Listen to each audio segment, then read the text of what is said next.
Worked out real nice. I like it. And then you have who's the cat that plays the harmonica on it? He just rips. As he's from.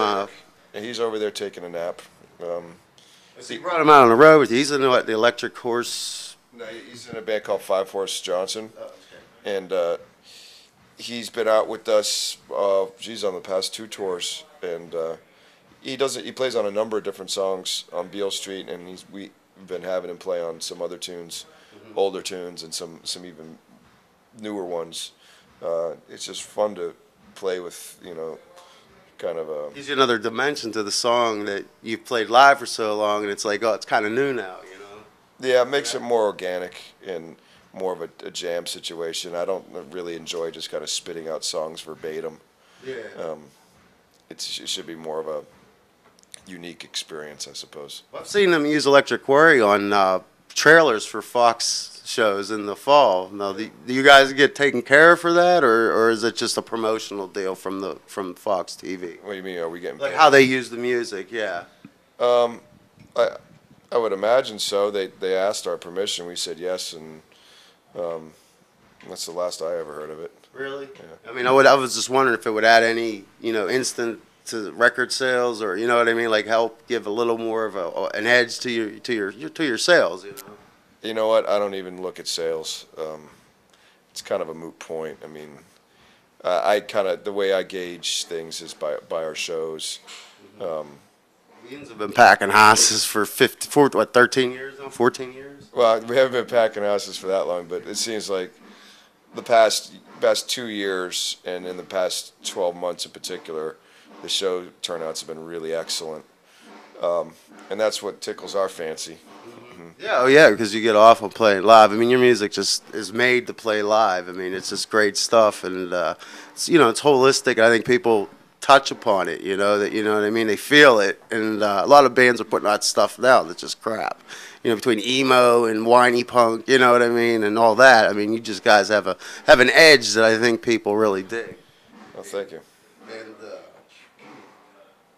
I already asked you that. Oh yeah, you have Mike Shaw. You have him on keys like full time now, huh? Yeah, He's like a full member of the band, which was kind of in the last 2 albums that came to fruition for him, isn't it? yeah. Well, I guess the way it kind of went down is on Blast Tyrant. I put down some keyboard parts, not necessarily organ parts, and then we said, oh, it'd be great to get somebody to play keys. And Mick actually had a lot of mutual friends of ours and lives real close, and we just never crossed paths. And it's fortunate to find somebody who's able to kind of pick up and go out on the road, because that's a hard thing for most people to do over the age of 20. Yeah. And it's nice because the B3 sits real nice between the bass and the guitar.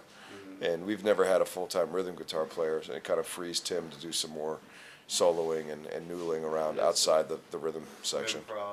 It's always nice live because, like I said, it keeps it fresh for you guys, and you guys are great at that. I mean, that's what all the great bands did. They improvised live, and they just knew where they were all. You guys are on that same page, where you can go with it. And I want to ask you about Mr. Shiny Cadillacness. Now, this is a song that I don't know, kind of touched with me because I'm like searching the internet looking at how they're building concentration camps for American citizens, and here you are talking about Dick Cheney being under your bed, and it's kind of a scary thought. And I read that you really don't like to inflict politics into your lyrics, but this one kind of seemed appropriate for what was going on. Well, the way I look at it is this: if people are going to be so bold as to put themselves in the public arena, and they put themselves in a position to be used in any kind of critical manner, and they loom really large in our lives, and I reserve the right as an artist to use them in fiction. Mm-hmm. So if I want to use Dick Cheney as a symbol of being a dick, that's what I'm going to do. But you don't do nowhere near as bad as what they do on Little Bush on Comedy Central. Well, I've never seen that. I don't want it to come across as soapboxing, because I never enjoy rock and roll that sounds like I'm at a civics lesson. Yeah. But I forget what it was that had the title preceded the lyrics, and the image of Dick Cheney kind of hiding under the bed like a child's boogeyman, Yeah. I thought was kind of darkly hysterical. Yeah, And it is. so that's kind of the long. It's like the nation's boogeyman right now. Yeah, in a lot of ways, Yeah. you know, and they keep putting new batteries in his heart. It's like, you know, I know that's really morbid, but you gotta wonder. Yeah, that's scary. That's scary. So where will you be looking to go from here? You're gonna be taking a break and looking shopping, or are you just gonna take some time off after you're done with this part of the tour? Or you go back out to another part of the world? We got this tour for the rest of the month to the end of August. September and October we spend at home, writing for the next record. We'll go out in November, supporting Coheed and Cambria. And then in December, we go to Australia for a couple shows. And then we have a run of shows between Christmas and New Year's. And then we'll take January and February off to continue writing. And then maybe do a quick tour at the beginning of March to practice all these new songs. And hopefully late March or April, we'll get back in the studio and record the next one. So we kind of know what the next, you know. Like I said, your itinerary is always maxed out. Well, I guess that's a good. I'd rather complain about being busy than not being busy. Oh yeah, I think anyway. Plus, it keeps your mind off all that stuff that Cheney and his boys are doing. Yeah. A little bit, you know, keeps you from going crazy. The one thing I found funny is you said something about the Western European journalists. Are they hard on you guys, or I was just wondering why you put that lyric? No, in I mean that's once again that's kind of a fiction. I mean it's kind of like the voice of somebody else complaining about Western European journalists. But there is a lot of Western European rock journalists kind of make mountains out of molehills and want to read in much more than I think American journalists, and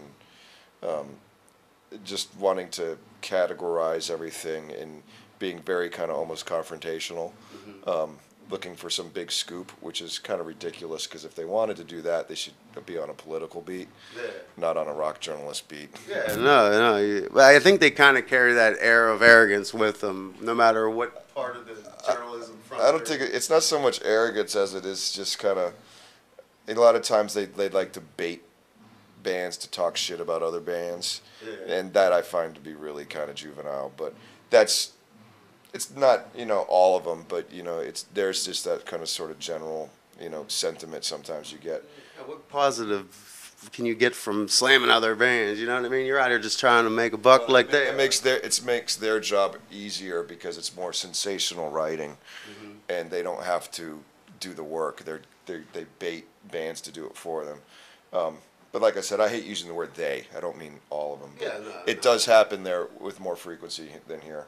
I mean, you hate to generalize, but you know what I mean. If there's a certain amount of group of the people that are doing it that way, you know, they kind of get all stuck in that together. Now, will you be doing another video for this album, or?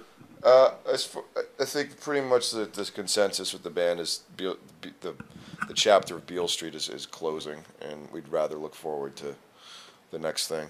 Yeah, I mean, because you've been touring behind it for. You played it, like you said, for how long before it was released when you were out touring? Yeah.